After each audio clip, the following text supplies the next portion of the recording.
Bem, irmãos, olha só o tema nosso hoje: compreensão divina sobre o que é o pecado. Presta bem atenção nesse título. Esse título aqui, ele é praticamente tudo que está aqui no capítulo 5. Por isso que é importante entender o título, né? Compreensão sobre o que é pecado, correto? Não é correto. Compreensão humana sobre o que é o pecado, não, também não. É compreensão divina. O que Deus entende que é pecado. Às vezes uma pessoa, ela não considera algumas coisas pecado. Ela considera algumas coisas que ela acha que é pecado, então ela fala isso é pecado. Mas se dentro da cabeça dela, ou na cultura que ela cresceu, ou dependendo da família que ela foi criada, determinadas coisas não são pecado. Então, por isso, esse capítulo 5 mostra para nós o quê? A compreensão divina sobre o que é pecado. Pecado não é aquilo que eu acho que é pecado, aquilo que eu penso que é pecado e aquilo que eu sei que é pecado. Pecado tem a ver com a santidade de Deus. Pecado é aquilo que Deus diz que é pecado. Agora você olha esse texto aqui no final, por exemplo, essas últimas palavras que nós lemos, né? Essa palavra no versículo 19, que diz assim: expiação da culpa é, certamente se fez culpado diante do Senhor. Olha como termina esse capítulo. Esse capítulo está terminando dizendo assim: olha, o ser humano, o homem, quando eu falo homem, mulher, criança, ele está dizendo assim que o ser humano, ele é culpado, certamente ele é culpado de pecado. Ele termina dizendo isso depois de falar sobre como esse pecado pode ser tirado. Mas ele termina dizendo, certamente ele é culpado de pecado. O que a gente viu na semana passada, né? A gente viu no capítulo 4 que todos são pecadores diante de Deus. Falamos sobre o sacrifício, né, do pecado do sacerdote. Olha, o sacerdote, o líder espiritual, ele não é se ele, quem sabe ele vai pecar, não. A palavra de Deus é quando ele pecar, não é? E depois também a congregação, a igreja, é quando a igreja pecar. Depois o líder da nação ou o líder da nossa cidade, tá, o príncipe, quando ele pecar. Quando qualquer pessoa pecar. É disso que tratou o capítulo 4. O capítulo 4 mostra para nós o quê? Que todas as pessoas, elas são pecadoras. Não diz se uma alma pecar. Isso nós deixamos bem claro na semana passada. Não está falando, olha, se o Gilberto pecar, se quer dizer, será que ele pode pecar? Não. A Bíblia está dizendo assim: quando o Gilberto pecar. É isso que a Bíblia está dizendo. Você tem uma palavra ali no livro de Eclesiastes, no capítulo 7, no versículo 20. Vamos dar uma lidinha ali, né? No livro de Eclesiastes, capítulo 7, versículo 20. Qual que é a consideração do pregador? O livro de Eclesiastes, ele foi escrito por um pregador, né? Então por isso que fala o pregador. Agora, o que está dizendo aqui o pregador? Eclesiastes capítulo 7, versículo 20, diz assim: contudo, não existe um homem tão justo sobre a face da terra, que saiba fazer o bem sem jamais pecar.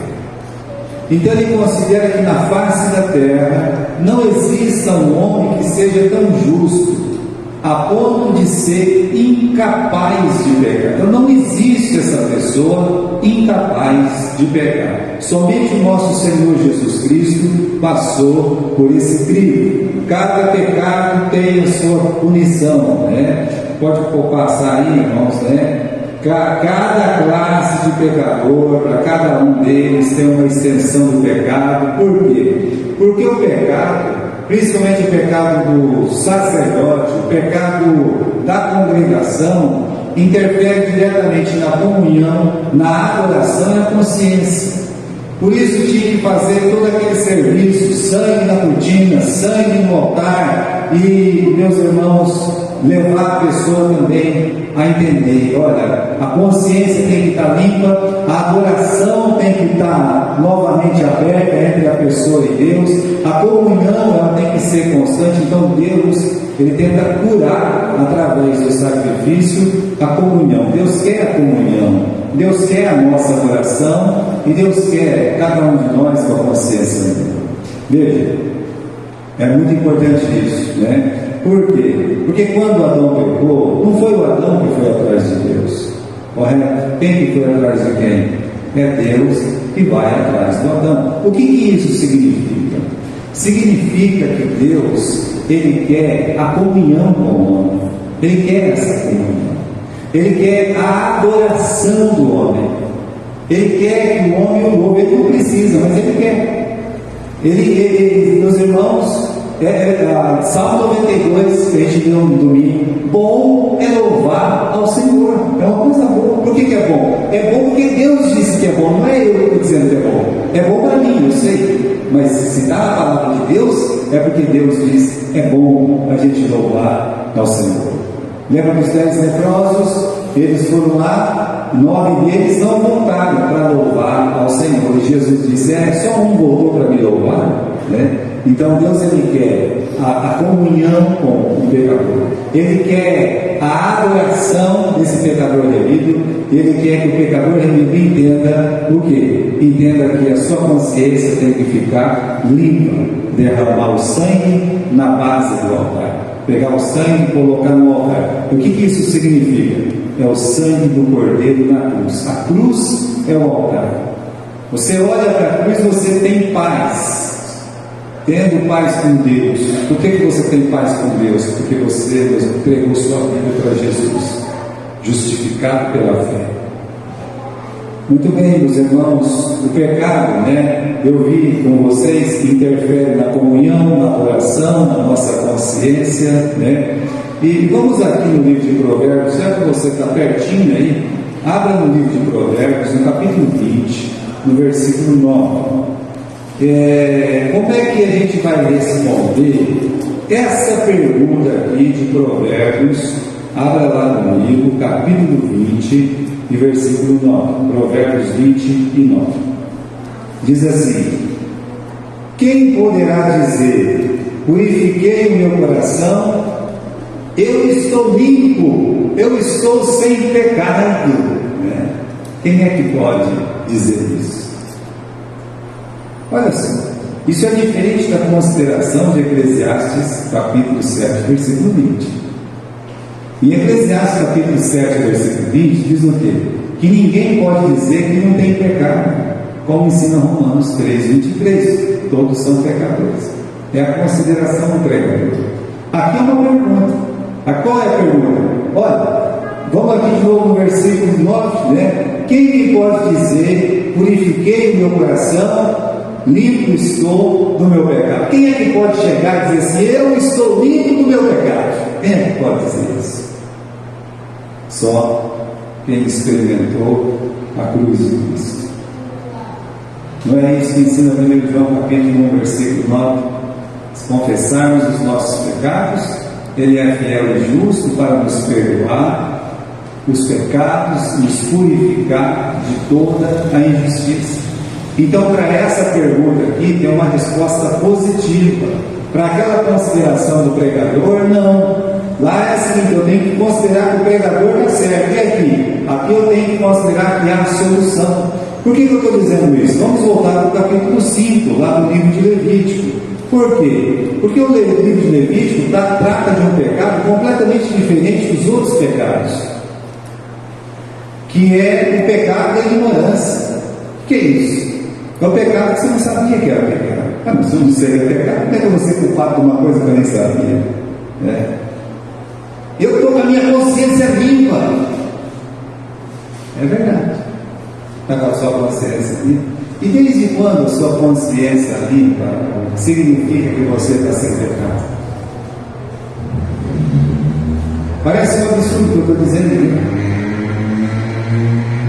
Desde quando uma consciência limpa pode olhar e dizer assim: a minha consciência limpa é maior do que a santidade de Deus? Então essa história de que eu estou com a minha consciência limpa, ou seja, eu posso considerar o que é pecado e o que não é pecado pela minha própria sabedoria e inteligência, isso não funciona com Deus. Por isso que no capítulo 5 tem esse pecado da ignorância. O pecado, qual pecado? O pecado que você não sabia nem que era pecado, né? Eu nem sabia, né? Mas mesmo assim você é culpado. Olha, meus irmãos, versículo 1, vamos lá, né? Quando alguma pessoa pecar, ouvindo blasfêmia, de que for testemunha, seja porque ouviu, seja porque soube e não denunciou, então levará a sua iniquidade. Ou quando uma pessoa tocar alguma coisa morta, né? Olha o final do versículo 2: ainda que não soubesse, contudo ele é culpado, né? Versículo 4: quando uma pessoa jurar, tá certo? Então, mesmo, meus irmãos, se ele não soubesse, é culpado também. Então, esse capítulo 5 aqui são expostos o seguinte pecado: o homem que viu um crime denunciou, né? Que nem sabia que era um crime, mas estava ali, viu alguma coisa. O homem que sem pecar tocou numa coisa imunda, seja animal, seja humano, ele nem sabia que o animal estava imundo, ele não sabia que aquela pessoa que ele relou naquela pessoa. Como é que eu vou saber que aquela pessoa que eu relei estava imunda, né? Não dá para saber, como é que eu vou saber? A pessoa não falou nada? Então, né? Tua consciência é limpa. Não, a consciência limpa não é sem pecado. O homem que fez um voto, um juramento precipitado, para mal, para bem, né? Não, eu nem sabia que esse voto que eu fiz ia me comprometer e tal. Fiz na maior das boas intenções. O pecado da ignorância, quando se comete um sacrilégio, outro pecado qualquer pecado da ignorância. A palavra de Deus, ela está dizendo, né? Todos deveriam ser reconhecidos, confessados e expiados. Isso aqui, meus irmãos, é o dizer do capítulo 5, ou seja, reconheça que você é um pecador. Reconheça. Veja que começa pela ignorância, começa a levar uma cabritinha, né, uma ovelhinha, não é macho, é fêmea, que não posso levar, não tem condição. Pega aí uma rolinha, não posso pegar uma rolinha, pega um pouquinho de farinha então, né? Olha o que Deus está falando aqui no capítulo 5. Não é que Deus quer aquele animal, aquele outro animal. Não, a questão não é essa. A questão é que Deus quer que a pessoa reconheça que ela é uma pecadora. Aí está o cerne do capítulo 5. É a pessoa reconhecer que ela é uma pecadora diante de Deus. Porque se ela fala, eu não tenho condição de pagar esse pecado, não, eu estou numa pobreza danada, leva uma pombinha, então, não, eu nem, meu braço está doendo, não consigo nem caçar um pombinho, olha, o mínimo de farinha que você puder. Não é isso que Deus está falando? Tudo que Deus está querendo é que a pessoa chegue na presença dele e diga assim: eu pequei. É isso que Deus está falando. Deus está querendo que essa pessoa reconheça que ela é uma pecadora. É isso. Vamos definir o pecado segundo a palavra de Deus. O que é pecado? Todo aquele que comete pecado transgride a lei. Então é isso, né? Pois o pecado é uma transgressão da lei. Lei de quem? Lei de Deus. Da palavra de Deus. O pecado é um estado da mente e do coração, né? Então, o ato, ele não precede o que está dentro do nosso coração. O que está dentro do nosso coração vem antes do ato de pecar. Por isso aqui, esse texto de Mateus 15, 19, Jesus ensina o quê? Que do coração procedem os maus pensamentos, as mortes, os adultérios, a prostituição, os furtos, os falsos testemunhos, a blasfêmia. O homem, meus irmãos, por dentro ele é corrupto. Então, quando uma pessoa peca, você pode saber, né? Dentro dele, está lá, né? Do coração que procede essas coisas ruins.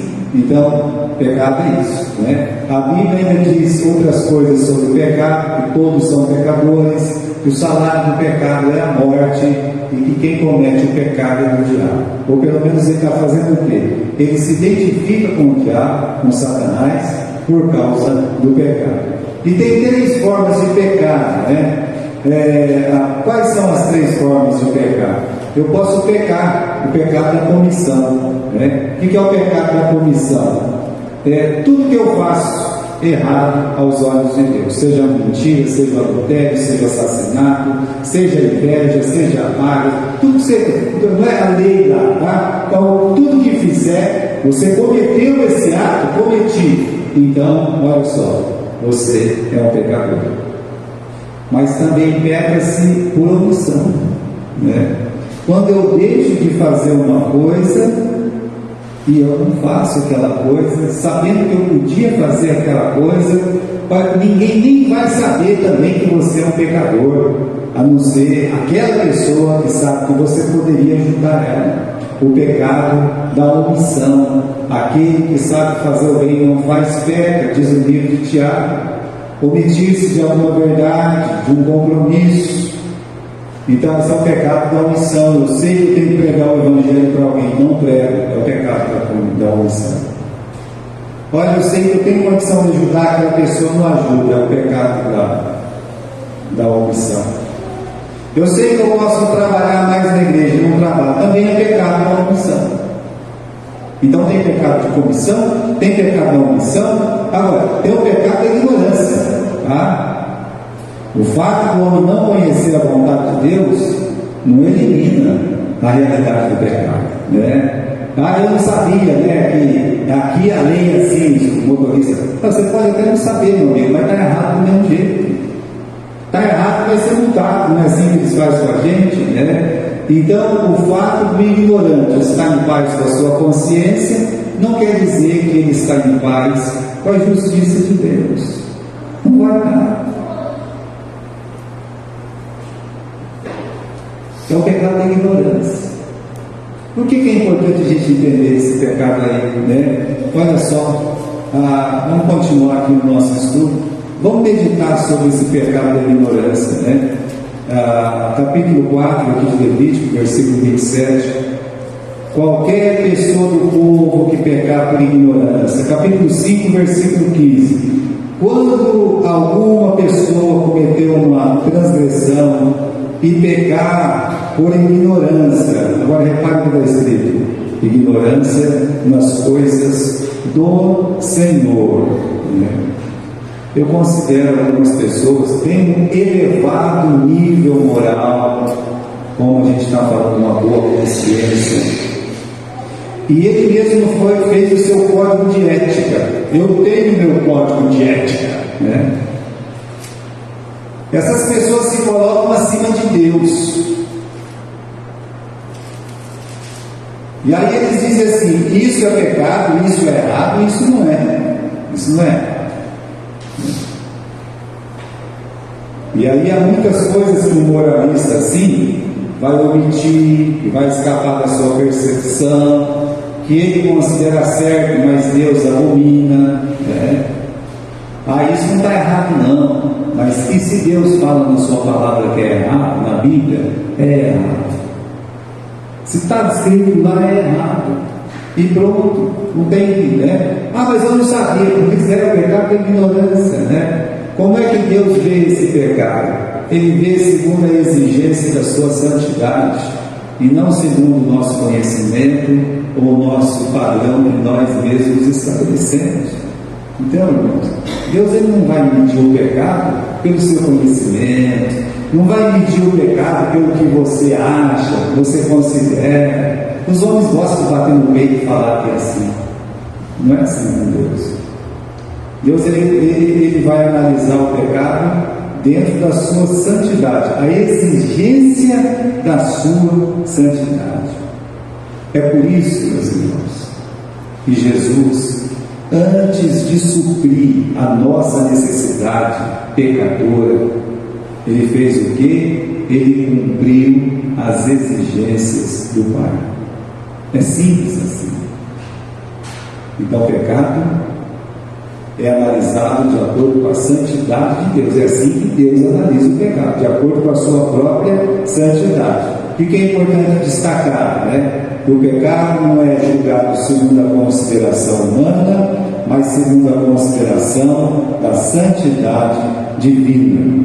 Então, e outra coisa, entender a diferença de graça e, pode passar, né? E a santidade de Deus. Bem, a graça é o que? É ilimitada. Está pronta para perdoar a pessoa quantas vezes for preciso. Deus está ali, né? E sua santidade, ela é perfeita, não deixa escapar nenhum pecado. Então as pessoas às vezes confundem essas duas coisas, mas não pode ser confundido, né?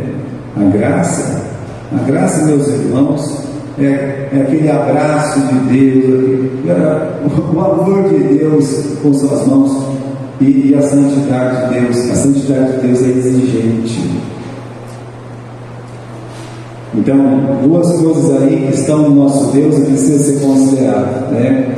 Aqui Deus está fazendo o quê? Uma expiação pelo pecado segundo a sua avaliação. Então, veja como Deus é misericordioso. Deus ele chega e fala assim: olha, pega um pombinho que seja, pega uma flor de farinha, pega um tiquinho de farinha. Se você não tem condição, vai lá, pega. Vai lá diante do sacerdote. Mas eu não fiz. Como você não fez? Será que você não falou mal de alguém?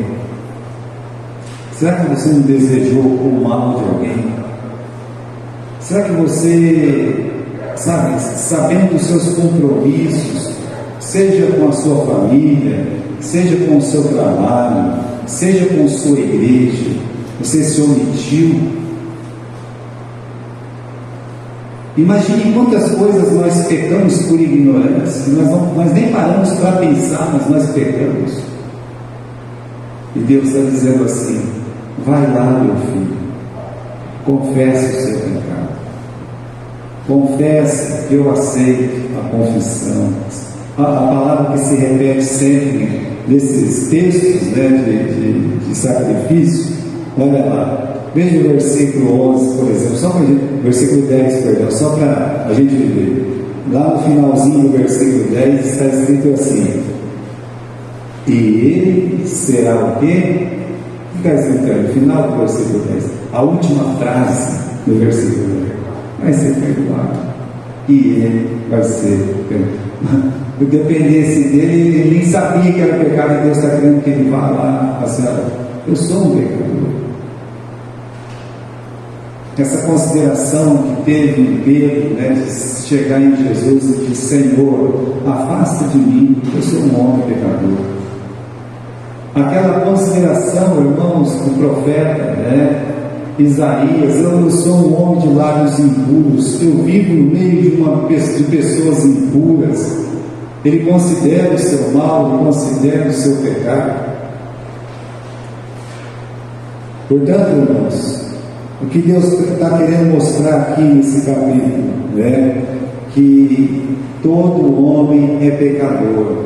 Ele entendendo que é, ou ele não entendendo que é, ele sabendo o que é pecado, ou não sabendo o que é pecado, ele é um pecador.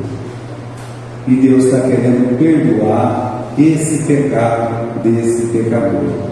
Ignorância. Já pensou? Mas como é que eu posso ser culpado de uma coisa que eu nem sabia? Vê se pode isso, mas Deus sabia. Não é a minha consciência, é a santidade de Deus que rege o que é e o que não é pecado, se eu já confessei ou se eu já não confessei esse pecado. É a santidade de Deus que tem que achar o que é, não eu. Nós estamos assim, irmãos, vivendo numa sociedade hoje muito estranha. Pelo menos 40 anos atrás, quando eu me converti, as coisas eram bem diferentes hoje. E as igrejas eram bem diferentes também. As igrejas eram diferentes. Hoje, as coisas estão assim levadas de um jeito, todas elas, e que as pessoas elas estão perdendo realmente o sentido do que é e do que não é pecado. Eu fico pensando o que vai acontecer com a igreja evangélica quando fica pronta aquela Bíblia que vai ser feita pela inteligência artificial. Aquilo que o mundo considera certo. E aí você pega as crianças, você pega os filhos, você pega os pequenininhos, e se você não discipular na sua casa, se você não ensinar no seu lar, se você não pegar firme, olha lá, a escola, o mundo lá fora vai fazer a cabeça deles completamente. Nos Estados Unidos já faz anos que isso está acontecendo. Muitas famílias, inclusive a sobrinha da Mariazinha Armadas. Ela tem 5 filhos, né, Mariazinha? Tem 5 filhos. Eles não vão para a escola. Lá é permitido isso, eles não vão para a escola. A mãe ensina todas as matérias, do princípio ao fim, até o colegial. Todas as matérias que você imagina. A mãe ou o pai vai lá, ensina, né? As famílias estão tentando proteger os seus filhos. Por que é assim? Porque o mundo hoje é um lugar onde as pessoas não querem aprender o que é pecado, não querem considerar o pecado, e aí essa geração ela não se considera pecadora de forma nenhuma. Veja a dificuldade que a igreja vai encontrar daqui a uns anos. O mundo está assim, não é coisa do Brasil. O mundo é assim, eu tenho que proteger vocês. Sabe como é que eles fazem para proteger a gente? Eles tiram todo o seu direito de falar. E aí você só pode falar o que eles querem que você fale. É por isso que a igreja, olhando assim para frente, ela tem dias sombrios. Mas foi em tempos sombrios que a igreja, banhada no seu próprio sangue, ela cresceu e prevaleceu. Por isso a gente não deve temer. Olha lá, nossos irmãos aí em outros países estão sobrevivendo. E nós também vamos sobreviver. A igreja, meus irmãos, em Atos, diz o quê? Que a igreja crescia e prevalecia. As portas do inferno não podem ser contra a igreja. E aí você tem esse capítulo 5 mostrando sobre o pecado da violência. Então aqui, só para a gente ler aqui, embora a consciência do homem, lá no fim, estivesse satisfeita, Deus, ele não estava satisfeito. Então, do ponto de vista humano e do ponto de vista divino, o pecado, ele é completamente diferente. Do ponto de vista humano, ainda hoje, isso vai acabar, mas ainda hoje, o homem ele vê o pecado pela grandeza. Se eu matei, se eu roubei, se eu adulterei. Agora, xingar o presidente, mentir, brincadeirinha, cobiçar as coisas dos outros não é pecado. Então isso aí é o que o homem acha que é pecado. Já para Deus, não. Deus ele vê o pecado pela sua existência, não pelo seu tamanho. Qualquer coisa que viole a lei de Deus, por mínima que seja, então é pecado. Ninguém, meus irmãos, olha, quem é hoje que pegaria, falar assim, olha, Adãozinho, Evinho, né? Olha, não faça mais isso, tá? falei para vocês, não come do fruto dessa árvore, tá bom? Ó, dessa vez vai passar, da outra vez não passa. Aí faz nada, né? Por quê? Como é que eu vou tirar um casal do paraíso só porque comeu de uma fruta, de uma árvore? É a santidade de Deus. Quando você entende o que é a santidade de Deus, você entende que você é um pecador. E tem mais uma coisa que você entende. Você entende o preço que Jesus pagou na cruz. Você passa a amar ainda mais o Senhor Jesus. O ponto de vista diferente leva a um valor diferente sobre o preço que se paga pelo pecado. Então, meus irmãos, como assim? Veja, a síndrome do Robin Hood. Robin Hood roubava dos ricos para dar para os pobres. Então, ele não era mau. Assim, ele não era mau. Em 1917, o comunismo foi lá. Vamos dizer que você mora lá na sua casa, né? Aí vem uma pessoa e fala: agora essa casa é minha também. Tem que dar a casa para ele, né? Seja quem for. Você vai lá hoje, todo mundo é miserável, como ninguém tem casa. Por quê? Né? Por quê? Parece que funciona, mas não funciona. Para os homens, só grandes pecadores devem morrer e pagar o preço. Quem é que deve ir para o inferno? Quem matou? Quem roubou? Não é assim? E quem está xingando o presidente? Não, esse aí não, esse merece um troféu. É ponto de vista diferente do pecado do homem e de Deus, né? Para Deus, todos os homens são pecadores. E o lema a palavra de Deus o salário do pecado é a morte. Então, do pecado, não é do grande pecado, não é do que eu acho que é pecado, mas do pecado. O salário do pecado é a morte. Então, só para a gente terminar, o capítulo 4, o capítulo 5 revela o quê? Que Deus quer que o homem reconheça que é pecador. Olha, coloque uma farinha no seu bolso, vá lá, israelita, e diga que você é um pecador. Mas e o orgulho, sabe? E eu vou ter que ir lá e dizer que eu sou pecador? Não, né? Não, fulano fez muito mais do que eu, não foi? Né? É assim que é o ser humano. E Deus está dizendo: venha, arrependa-se dos seus pecados, vá lá, derrame o sangue no altar. Ou seja, a única coisa que pode realmente limpar o nosso pecado é o sangue. Então derrame, e no final Deus diz o quê? Que ser-lhe-á o pecado, perdoado o pecado que cometeu. E essa é a promessa de Deus para quem reconhece que é um pecador. Se você reconhece que é um pecador, você está no caminho certo. Olhe para Jesus e você vai fazer o que é certo. Confesse o seu pecado, abandone os seus pecados. E aí você entende que Cristo morreu na cruz para lavar esses pecados. Amém?